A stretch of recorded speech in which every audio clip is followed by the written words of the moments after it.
À l'école des systèmes vivants, comme je l'ai répété déjà plusieurs fois, l'objectif n'est pas de donner une vérité ou de tracer un chemin, c'est simplement d'apprendre à penser différemment, à changer notre regard sur la vie et sur les autres, et c'est ce changement de mode de pensée qui engendrera des comportements différents. Et dans notre monde d'aujourd'hui, il y a beaucoup de choses qui sont dans des cases, d'un côté comme de l'autre, et nous essayons de sortir des cases pour avoir cette vision de la relation, de la grande symphonie des systèmes vivants. Et un des points sur lesquels très souvent je suis très dubitatif, c'est d'entendre dire ce qui est naturel est bon, il faut revenir au naturel. Alors si vous voulez, je vais vous servir tout à l'heure un excellent curare, 100% naturel, et vous allez voir que les substances naturelles ne sont pas forcément bonnes pour l'homme. On peut prendre le venin du frelon, de la vipère ou ce que vous voulez. Non, ce qui est naturel n'est pas forcément bon. Et cette articulation naturelle artificielle aurait tendance à dire que ce qui a été fait par l'homme est mauvais et que l'homme serait mauvais.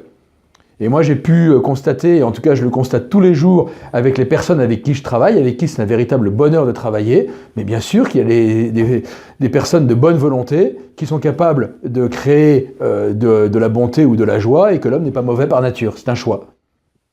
Donc question naturelle artificielle est très importante même sur le plan philosophique. Non, ce que l'homme a créé, ce qui est artificiel n'est pas forcément mauvais. Un autre exemple, les fourmilières. Du point de vue de la fourmilière est totalement artificielle. De notre côté, c'est parfaitement naturel.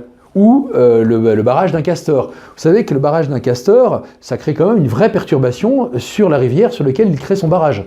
Ça va d'ailleurs lui permettre, lui, de monter le niveau d'eau et d'aller abattre d'autres arbres. Donc on a une vraie industrie qui se met en place, une industrie forestière, une industrie hydraulique qui se met en place. Et pourtant, c'est parfaitement naturel. De notre point de vue, encore une fois. Du point de vue du castor, ça pourrait être artificiel. Mais dès qu'on va faire un barrage qui est fait par l'homme, ah, c'est pas bon, c'est artificiel. Quelle est la différence entre les deux? C'est une question d'équilibre.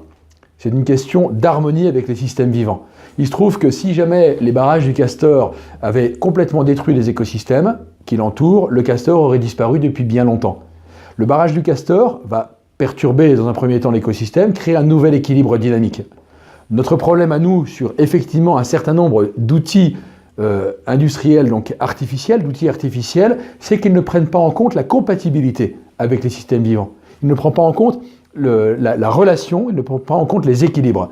Donc c'est là que se situe la question. Ce n'est pas une question d'impact, ce n'est pas une question d'artificiel ou de naturel, c'est une question de compréhension du fonctionnement des systèmes vivants, de s'intégrer dans les systèmes vivants pour être capable de continuer à bénéficier de la puissance de la vie, de l'énergie vitale et des services que produisent les systèmes vivants.